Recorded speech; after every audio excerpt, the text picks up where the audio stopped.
राधे कृष्ण राधे कृष्ण। व्यास जी का द्रुपद को पांडवों तथा द्रौपदी के पूर्व जन्म की कथा सुनाकर दिव्य दृष्टि देना और द्रुपद का उनके दिव्य रूपों की झांकी प्राप्त करना। व्यास जी ने कहा, पांचाल नरेश, पूर्व काल की बात है। नैमी सारण्य क्षेत्र में देवता लोग एक यज्ञ कर रहे थे। उसमें वहाँ सूर्य पुत्र यम सामित्र यज्ञ कार्य करते थे। राजन, उस यज्ञ की दीक्षा लेने के कारण यमराज ने मानव प्रजा के मृत्यु का काम बंद कर रखा था। इस प्रकार मृत्यु का नियत समय बीत जाने से सारी प्रजा अमर होकर दिनों दिन बढ़ने लगी। धीरे धीरे उसकी संख्या बहुत बढ़ गई।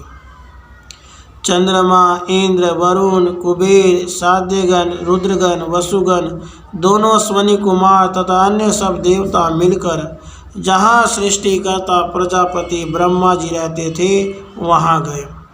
वहाँ जाकर वे सब देवता लोग गुरु ब्रह्मा जी से बोले, भगवान, मनुष्यों की संख्या बहुत बढ़ रही है। इस समय बड़ा भय लगता है। उस भय से हम सब लोग व्याकुल हो उठे हैं और सुख पाने की इच्छा से आपकी शरण में आए हैं। ब्रह्मा जी ने कहा, तुम्हें मनुष्यों से क्यों भय लगता है? जबकि तुम सभी लोग अमर हो, तब तुम्हें मरण धर्मा मनुष्यों से कभी भयभीत नहीं होना चाहिए। देवता बोले, जो मरणशील थे वे अमर हो गए। अब इसमें और उनमें कोई अंतर नहीं रह गया। यह अंतर मिट जाने से ही हमें अधिक घबराहट हो रही है। हमारी विशेषता बनी रहे, इसलिए हम यहाँ आए हैं। भगवान ब्रह्मा जी ने कहा, सूर्यपुत्र यमराज यज्ञ के कार्य में लगे हुए हैं, इसलिए ये मनुष्य मर नहीं रहे हैं। जब ये यज्ञ का सारा काम पूरा करके इधर ध्यान देंगे, तब इन मनुष्यों का अंतकाल उपस्थित होगा।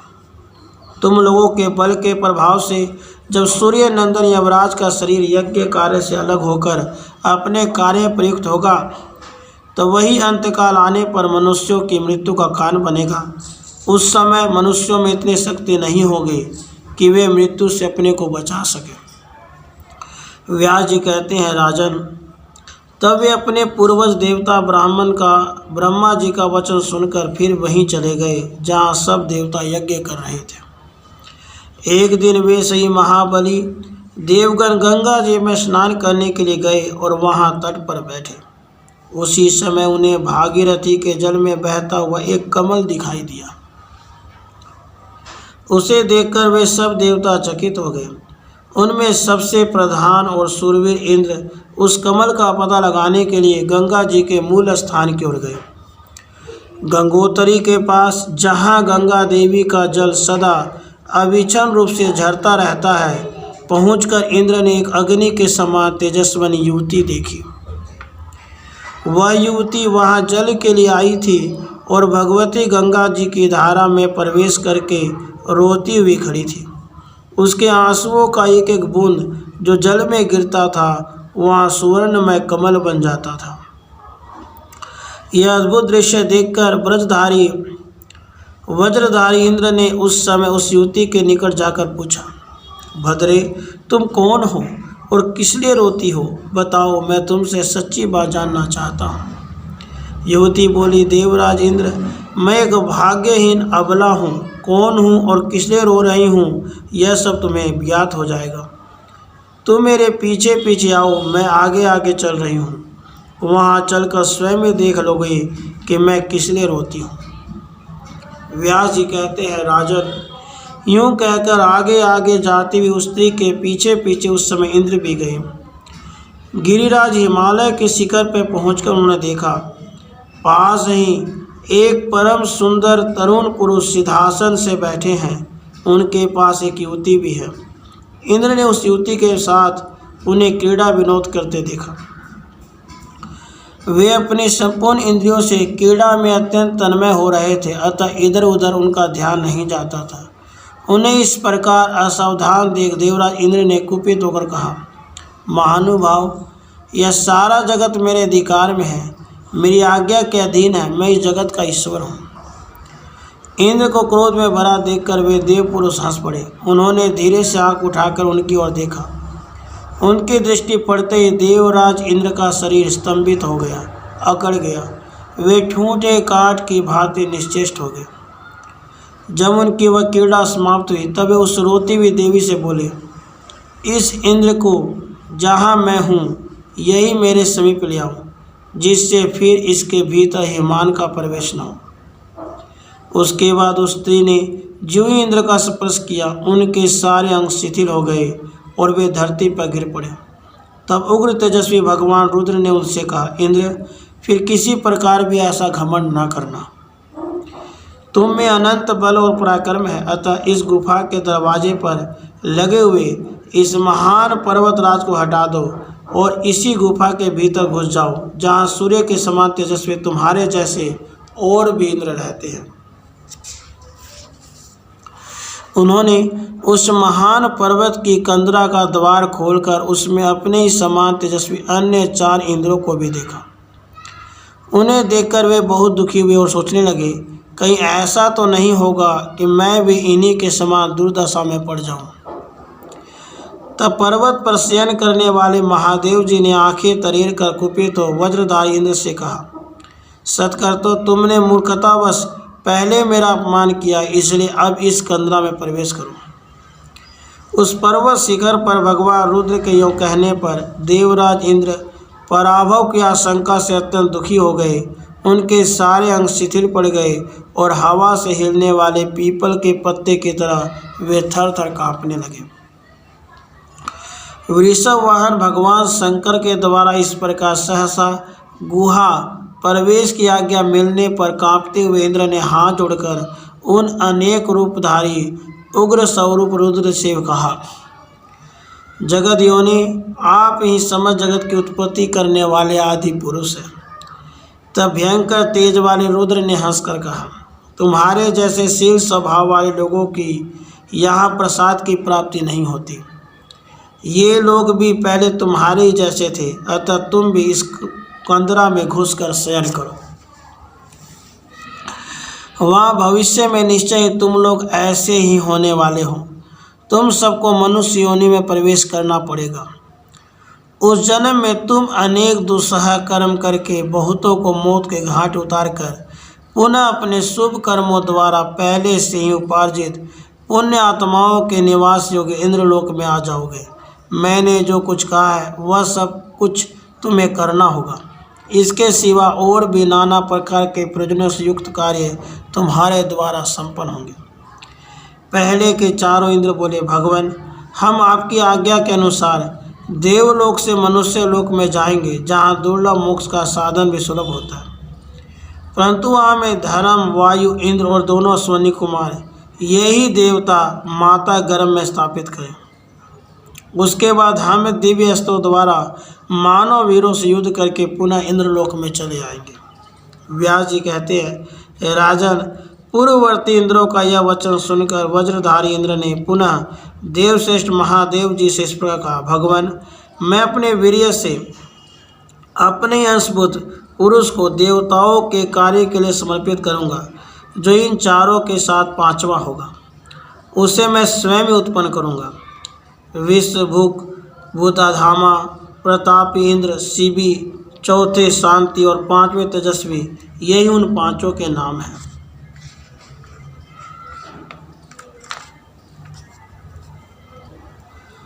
उग्र धनुष धारण करने वाले भगवान रुद्र ने उन सबको उनकी अभीष्ट कामना पूर्ण होने का वरदान दिया, जिसे वे अपने साधु स्वभाव के कारण भगवान के सामने प्रकट कर चुके थे। साथ ही उस लोक कमनीय युवती स्त्री को, जो स्वर्गलोक की लक्ष्मी थी, मनुष्य लोक में उनकी पत्नी निश्चित की। उसके बाद उन्हीं के साथ महादेव जी अनंत, अपरमेय, अव्यक्त, अजन्मा, पुराण पुरुष, सनातन, विश्वरूप एवं अनंत मूर्ति भगवान नारायण के पास गए। उन्होंने भी उन्हीं सब बातों के लिए आज्ञा दी। तत्पश्चात वे सब लोग पृथ्वी पर प्रकट हुए। उस समय भगवान नारायण ने अपने मस्तक से 2 केश निकाले, जिनमें एक श्वेत था और दूसरा श्याम। वे दोनों केस यदुवंश की दो स्त्रियां देवकी तथा रोहिणी के भीतर प्रकट हुए। उनमें से रोहिणी के बलदेव प्रकट हुए, जो भगवान नारायण का श्वेत केश थे। दूसरा केस जिसे श्याम वर्ण का बताया गया, वही देवकी के गर्भ से भगवान श्री कृष्ण के रूप में प्रकट हुआ। भगवान नारायण सच्चिदानंद घन हैं। उनके नाम, रूप, लीला और धाम सभी चिन्मय हैं। उन्होंने अपने श्याम और श्वेत केशों को द्वार मात्र बनाकर स्वयं ही संपूर्ण रूप से अपने को प्रकट किया था। उत्तरवर्ती हिमालय की कंदरा में पहले जो इंद्र स्वरूप पुरुष बंदी बनाकर रखे गए थे, वे ही ये चारों पराक्रमी पांडव यहाँ विद्यमान हैं। और साक्षात इंद्र का अंशभूत जो पांचवा पुरुष प्रकट होने वाला था, वही पांडु कुमार सव्यसाची अर्जुन है। राजन, इस प्रकार ये पांडव प्रकट हुए हैं जो पहले इंद्र रह चुके हैं। यह दिव्य रूपा द्रौपदी वही स्वर्गलोक की लक्ष्मी है, जो पहले से इनकी पत्नी नियत हो चुकी है। महाराज, यदि इस कार्य में देवताओं का सहयोग न होता, तो तुम्हारे इस यज्ञ कर्म द्वारा यज्ञ वेदी की भूमि से ऐसी दिव्य नारी कैसे प्रकट हो सकती थी, जिसका रूप सूर्य और चंद्रमा के समान प्रकाश बिखेर रहा है और जिसकी सुगंध एक कोस तक फैलती रहती है। हे नरेंद्र, मैं तुम्हें प्रसन्नतापूर्वक एक और अद्भुत वर के रूप में यह दिव्य दृष्टि देता हूँ। इससे संपन्न होकर तुम कुंती के पुत्रों को उनके पूर्वकालिक पुण्यमय दिव्य शरीरों से संपन्न देखो। वैशंपायन जी कहते हैं, जन्मेजय, उसके बाद परम उदार कर्म वाले पवित्र ब्रह्मर्षि व्यास जी ने अपनी तपस्या के प्रभाव से राजा द्रुपद को दिव्य दृष्टि प्रदान की, जिससे उन्होंने समस्त पांडवों को पूर्व शरीरों से संपन्न वास्तविक रूप में देखा। वे दिव्य शरीर से सुशोभित थे। उनके मस्तक पर सुवर्णमय किरीट और गले में सुंदर सोने की माला शोभा पा रही थी। इनकी छवि इंद्र के ही समान थी। वे अग्नि और सूर्य के समान कांतिमान थे। उन्होंने अपने अंगों में सब तरह के दिव्य अलंकार धारण कर रखे थे। उनकी युवा अवस्था थी तथा रूप अत्यंत मनोहर था। उन सब की छाती चौड़ी थी और वे ताल वृक्ष के समान लंबे थे। इस रूप में राजा द्रुपद ने उनका दर्शन किया। वे दिव्य निर्मल वस्त्रों, उत्तम गंधों और सुंदर मालाओं से अत्यंत सुशोभित हो रहे थे तथा साक्षात त्रिनेत्र महादेव, वसुगण, रुद्रगण तथा आदित्य गणों के समान तेजस्वी और सर्वगुण संपन्न दिखाई देते थे। चारों पांडवों को परम सुंदर पूर्वकालिक इंद्रों के रूप में तथा इंद्रपुत्र अर्जुन को भी इंद्र के रूप में देखकर उस अपरमेय दिव्य माया पर दृष्टिपात करके राजा द्रुपद अत्यंत प्रसन्न एवं आश्चर्यचकित हो उठे। उन राजराजेश्वर ने अपनी पुत्री को भी सर्वश्रेष्ठ सुंदरी, अत्यंत रूपवती और साक्षात चंद्रमाता अग्नि के समान प्रकाशित होने वाली दिव्य नारी के रूप में देखा। साथ यह मान लिया कि द्रौपदी रूप, तेज और यश की दृष्टि से अवश्य उन पांडवों की पत्नी होने योग्य है। इससे उन्हें महान हर्ष हुआ। यह महान आश्चर्य देखकर द्रुपद ने सत्यवती नंदन व्यास जी के चरण पकड़ लिए और प्रसन्नचित होकर उनसे कहा, महर्षि, आप में ऐसी अद्भुत शक्ति का होना आश्चर्य की बात नहीं है। तब व्यास जी प्रसन्नचित और द्रुपद जी से बोले। व्यास जी ने कहा, राजन, अपनी पुत्री के एक और जन्म का वृत्तांत भी सुनो। एक तपोवन में किसी महात्मा मुनि की कोई कन्या रहती थी। सती, साध्वी एवं रूपवती होने पर भी उसे योग्य पति की प्राप्ति नहीं हुई। उसने कठोर तपस्या द्वारा भगवान शंकर को संतुष्ट किया। महादेव जी प्रसन्न होकर साक्षात प्रकट होकर उस मुनि कन्या से बोले, तुम मनोवांछित वर मांगो। उनके यो कहने पर उस मुनि कन्या ने वरदायक महेश्वर से बार बार कहा, मैं सर्वगुण संपन्न पति चाहती हूँ। देवेश्वर भगवान शंकर प्रसन्नचित होकर उसे वर देते बोले, भद्रे, तुम्हारे 5 पति होंगे। यह सुनकर उसने महादेव जी को प्रसन्न करते हुए पुनः यह बात कही, शंकर जी, मैं तो आपसे एक ही गुणवान पति प्राप्त करना चाहती हूँ।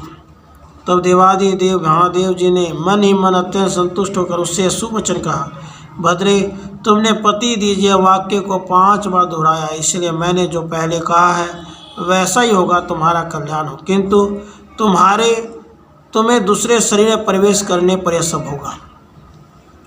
द्रुपद, वही मुनि कन्या तुम्हारी इस दिव्य रूपिणी पुत्री के रूप में फिर उत्पन्न हुई है। अतः यह पृषत वंश की सती कन्या कृष्णा पहले से ही 5 पतियों की पत्नी नियत की गई है। यह स्वर्गलोक की लक्ष्मी है जो पांडवों के लिए तुम्हारे महायज्ञ में प्रकट हुई है। इसने अत्यंत घोर तपस्या करके इस जन्म में तुम्हारी पुत्री होने का सौभाग्य प्राप्त किया है। महाराज द्रुपद, वही यह देव सेवी सुंदरी देवी अपने ही कर्म से 5 पुरुषों की एक ही पत्नी नियत की गई है। स्वयं ब्रह्मा जी ने इसे देव स्वरूप पांडवों की पत्नी होने के लिए रचा है। यह सब सुनकर तुम्हें जो इच्छा लगे वह करो। इस प्रकार से महाभारत आदि पर्व के अंतर्गत वैवाहिक पर्व में 5 इंद्रों के उपाख्यान का वर्णन करने वाला 196वां अध्याय पूरा हुआ। राधे कृष्ण, राधे कृष्ण।